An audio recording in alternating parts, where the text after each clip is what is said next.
Hello everyone, welcome back to our channel MSB trades. Friends, ఇవాళ నేను నా personal గ్రూప్లో 4 ట్రేడ్స్ ప్రొవైడ్ చేశాను. Depend upon opportunity and depend upon market volatility. First trade వచ్చేసి నేను bank నిఫ్టీలో ఇచ్చాను, profit booking, all targets achieve.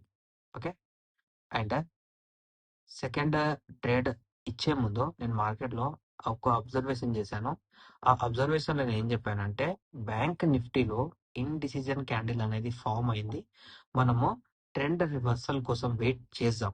Okay. And దాని తర్వాత ఏమైంది మార్కెట్లో, ఇక్కడ మీరు చూడండి, ఇండిసిజన్ క్యాండిల్ తర్వాత మళ్ళీ ఇండిసిజన్ క్యాండిల్ ఫామ్ అయింది. And first candle the high with closing అనేది మార్కెట్ ఎక్కడ లెవెల్ పై వైపు బ్రేక్ చేయలేదు. దట్స్ వై నేను పుట్ సైడ్ ట్రేడ్ అనేది ఇచ్చాను, ప్రాఫిట్ బుకింగ్. దాని తర్వాత ఇక్కడ నిఫ్టీలో కూడా నేను అబ్జర్వేషన్ చేసి చెప్పాను, first candle closing and high అనేది ఎక్కడ బ్రేక్ అవ్వట్లేదు, రీటెస్ట్ అనేది మార్కెట్ లో జరుగుతుంది. కాబట్టి మనం వెయిట్ చేద్దాం for a break down and market లో ఫాల్ చూడడానికి దొరుకుతుంది అని చెప్పాను. నిఫ్టీలో ప్రాపర్ మూవ్మెంట్ లేదు. దట్స్ వై నేను ఏం చేశానంటే సెకండ్ ట్రేడ్ అనేది సెన్సెక్స్ లో ఇచ్చాను. సెన్సెక్స్ లో ఇక్కడ సెన్సెక్స్ లో ఇచ్చాను. సెన్సెక్స్ లో ఎందుకు ఇచ్చాను అంటే, same first candle closing with first candle high అనేది మార్కెట్ ఇక్కడ బ్రేక్ చేయలేదు అండ్ మల్టిపుల్ రిజెక్షన్స్ ఉన్నాయి కాబట్టి సెన్సెక్స్ లో ట్రేడ్ ఇచ్చాను. సో సెన్సెక్స్ వచ్చేసి మనకు all targets achieve. Third trade వచ్చేసి బ్యాంక్ నిఫ్టీలో ఇచ్చాను. బ్యాంక్ నిఫ్టీలో థర్డ్ ట్రేడ్ వచ్చేసి first and second target achieve.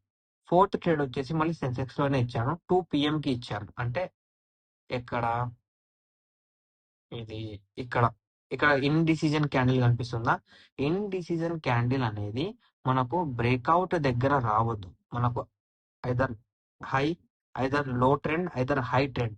ఈ ట్రెండ్స్ మధ్యలో పక్కన క్యాండిల్స్ లేవు. ఇన్ డిసిజన్ వచ్చిందంటే మార్కెట్ లో అక్కడ బయ్యర్ ఆర్ సెల్లర్ ఇంట్రెస్ట్ లేరు, దాని మీనింగ్. బట్ అదే బ్రేక్అవుట్ దగ్గరకు వచ్చి ఇన్ డిసిజన్ ఇస్తే it will make 100% fall.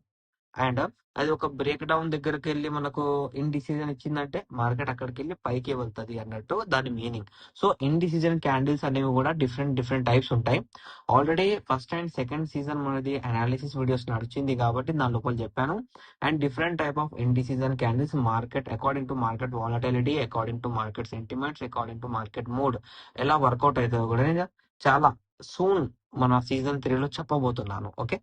C ఇవాళ అలాగే ఫస్ట్ ట్రేడ్ వచ్చేసి all targets achieve, second trade వచ్చేసి all targets achieve, third trade వచ్చేసి first and second target achieve, fourth trade వచ్చేసి ఆల్ టార్గెట్ అచీవ్. ఇలా ఇవాళ మనం కంప్లీట్ టార్గెట్స్ తో క్లోజ్ చేసేసాం. ఎందుకు క్లోజ్ చేసామంటే, మనం ఇవాళ మన ప్రీవియస్ అనాలిసిస్ వీడియోస్ లో ఏం నేర్చుకున్నామో, మనం ఏం పీడిఎఫ్ లో ఏం నేర్చుకున్నామో అకార్డింగ్ టు దాట్ అనాలిసిస్ చేసాం. ప్రాఫిట్ బుకింగ్ ఇవాళ మనది అయిపోయింది.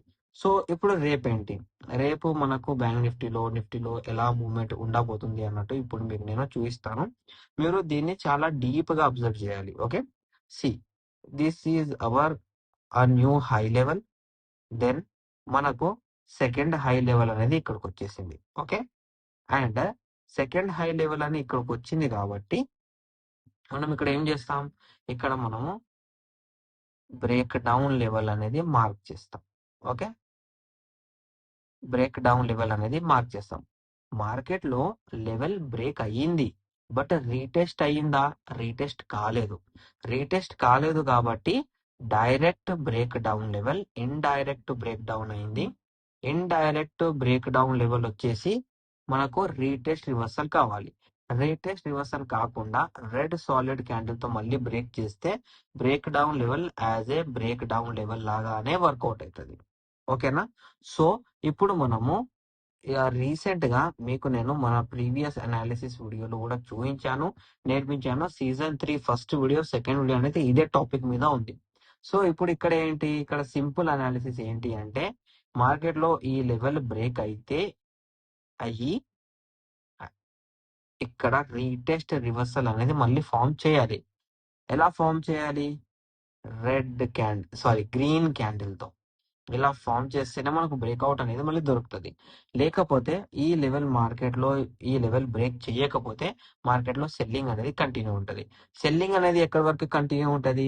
Minimum to minimum recent indirect break down level, max to max previous indirect break down level. ఎందుకంటే ఇక్కడ మార్కెట్ లోనే మనకు బ్రేక్ డౌన్ అనేది యాజ్ ఎ బ్రేక్అవుట్ ఫామ్ అయిన తర్వాత recent break down indirect break down level తో సపోర్ట్ తీసుకుంది అంటే ఇదే లెవెల్. సో సపోర్ట్ ఫాల్ అయితే సపోర్ట్ తీసుకోవాల్సింది ఈ లెవెల్, లేకపోతే ఈ లెవెల్.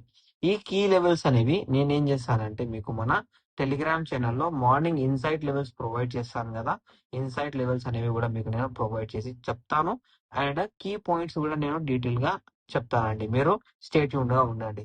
అండ్ మర్చిపోయాను, నేను మార్నింగ్ ఆల్రెడీ విషెస్ ఇచ్చేసాను. ఎవ్రీబడి హ్యాపీ దివాళీ అండి మీ అందరికి.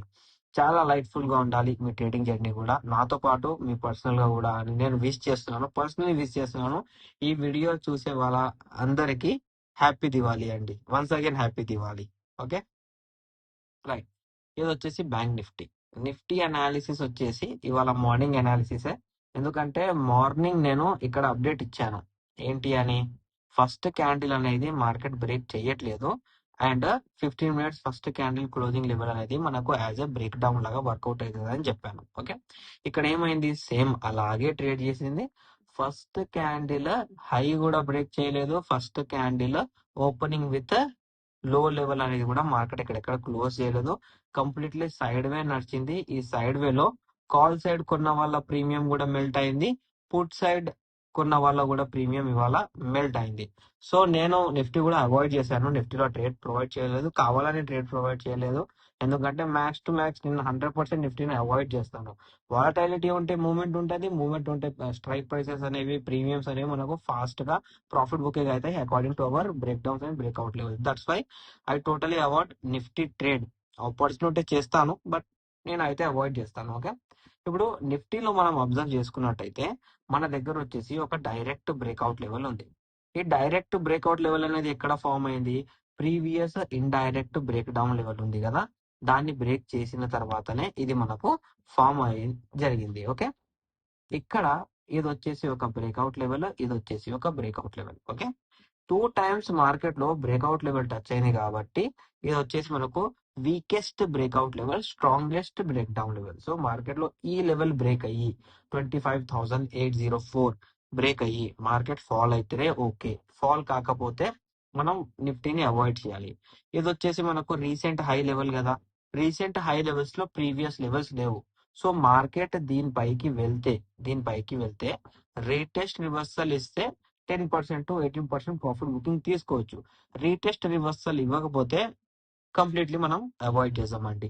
సో నిఫ్టీలో వచ్చేసి 2 లెవెల్స్ ఉన్నాయి, బ్యాంక్ నిఫ్టీలో వచ్చేసి ఈ 3 లెవెల్స్ అనేవి ఉన్నాయి. ఓకేనా, దీని మీదనే మీరు రేపు ట్యూస్డే అయితే హాలిడే, వెనస్డే హాలిడే, థర్స్డే రోజు ఈ అనాలిసిస్ మీదే మనం వర్కౌట్ చేయాలి. ఓకేనా, మీకు నా అనాలిసిస్ నచ్చినట్టయితే వీడియో లైక్ చేయండి, షేర్ చేయండి, మా యూట్యూబ్ ఛానల్ ని సబ్స్క్రైబ్ చేసుకోండి. Thank you for watching my video.